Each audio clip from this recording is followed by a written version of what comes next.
પ્રવાહ ન્યૂઝ સમયની સાથે અફવા નહીં ફક્ત સમાચાર। નર્મદામાં ચૂંટણીનો જંગ, ડેડિયાપાડામાં ભાજપનું ભવ્ય શક્તિ પ્રદર્શન। કેસરિયા રંગે રંગાયું ડેડિયાપાડા, હજારો સમર્થકોની હાજરીમાં ઉમેદવારોએ ભર્યા ફોર્મ। સાંસદ મનસુખ વસાવાની આગેવાનીમાં ભાજપનું રણશિંગા, જીતનો આશાવાદ। નર્મદા જિલ્લામાં સ્થાનિક સ્વરાજની ચૂંટણીનો માહોલ ચરમસીમાએ પહોંચ્યો છે। ખાસ કરીને ડેડિયાપાડા તાલુકામાં રાજકીય ગરમાવો જોવા મળી રહ્યો છે।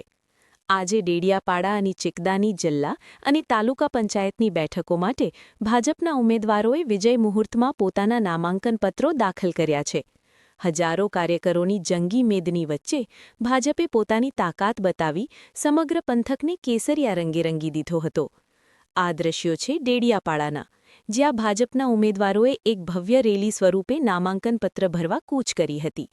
બેન્ડવાજાના તાલે નાચતા ગાતા કાર્યકરો અને ભારત માતા કી જયના ગગનભેદી નારાઓ સાથે વાતાવરણ ગુંજી ઉઠ્યું હતું। ભાજપ દ્વારા ડેડિયાપાડા તાલુકાની મોરજડી, ડેડિયાપાડા 1, ડેડિયાપાડા 2 અને ચિકદા તાલુકાની ચિકદા તેમજ આંબાવાડી એમ કુલ 5 જિલ્લા પંચાયત બેઠકો માટે ઉમેદવારી નોંધાવાઈ છે।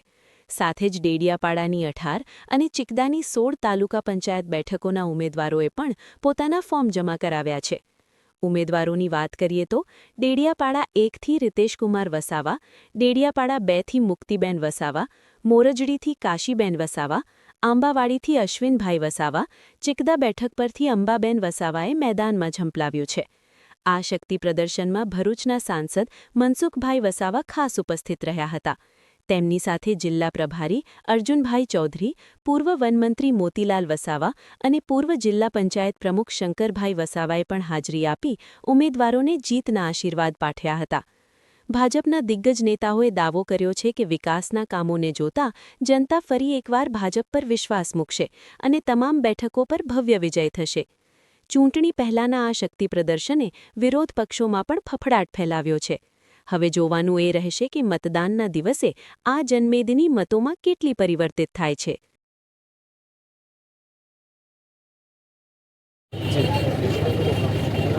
આજે ભરૂચ જિલ્લાના નર્મદા જિલ્લામાં તાલુકા પંચાયતની જિલ્લા પંચાયતના ઉમેદવારોના ફોર્મ ભરાઈ ચૂક્યા છે। આજે નર્મદા જિલ્લામાં પણ બધી જ તાલુકા પંચાયત બધા જ જિલ્લા પંચાયતના ફોર્મ ભરાયા છે। સવારમાં 11 કલાકે નવા ચિકદા તાલુકાના ફોર્મ ભરાયા। ગઈકાલે સાગબારા તાલુકા પંચાયતના ફોર્મ ભરાયા અને આજે ડેડિયાપાડા તાલુકા પંચાયતના સભ્યો અને જિલ્લા પંચાયતના ઉમેદવારોનો ફોર્મ ખૂબ મોટી સંખ્યામાં કાર્યકર્તા ભાઈ બહેનોની હાજરીમાં ઉપસ્થિતિમાં તેમના સમર્થનમાં આજે ફોર્મ ભરાયા છે। આજે જે પ્રકારે જનમેદની અને કાર્યકર્તાઓનો જુસ્સોનો ઉત્સાહ હતો એ જોતા હું ચોક્કસ વિશ્વાસ સાથે કહી શકું છું હું અનેક પ્રકારની વિધાનસભાની ચૂંટણી લડ્યો છે, તાલુકા પંચાયતની ચૂંટણીઓ કે સરપંચની ચૂંટણીઓ પણ લડાઈ ચૂક્યો છું। એટલે ચૂંટણીઓનું ગણિત મને ખબર હતું। એટલે આ પ્રકારનો જે આજે માહોલ હતો એ માહોલ જોઈને હું કહું છું કે ફરી પણ ડેડિયાપાડા તાલુકા પંચાયત ભારતીય જનતા પાર્ટીની બને છે, નર્મદા જિલ્લા પંચાયત પણ ભારતીય જનતા પાર્ટીની બને છે અને તાલુકાના અને જિલ્લાના બધા જ ઉમેદવારો ભારતીય જનતા પાર્ટીના જીતવાના છે। એટલા માટે વિશ્વાસથી હું કહી શકું છું કે કેન્દ્રમાં ભાજપની સરકાર છે, નરેન્દ્રભાઈ મોદીની સરકાર છે અને કામ કરતી સરકાર છે। અનેક કલ્યાણકારી યોજના લઈને ચાલનારી સરકાર છે। ગરીબોના મધ્યાહન ભોજનની યોજના હોય, વિધવા પેન્શન હોય, વૃદ્ધા પેન્શન હોય, કિસાન સન્માન નિધિ હોય કે પ્રધાનમંત્રી આવાસ યોજના હોય, અનેક પ્રકારના વિકાસના કામો લઈને આ નરેન્દ્રભાઈ મોદીની સરકાર કેન્દ્રમાં ખૂબ સફળતાપૂર્વક ચાલી રહી છે। એ જ રીતે ગુજરાતમાં પણ ભૂપેન્દ્રભાઈ પટેલ માનનીય મુખ્યમંત્રી નરેન્દ્રભાઈ મોદીના માર્ગદર્શનમાં આજે ગુજરાતનો ઝડપથી વિકાસ કરી રહ્યા છે। એમાં આદિવાસી સમાજનો, આદિવાસી વિસ્તારનો પણ ખૂબ સર્વાંગી વિકાસ કરી રહ્યા છે। આદિવાસી સમાજના, આદિવાસી ગામડાને પણ તમામ પ્રકારની સુવિધાથી અમે સજ્જ કરી છે।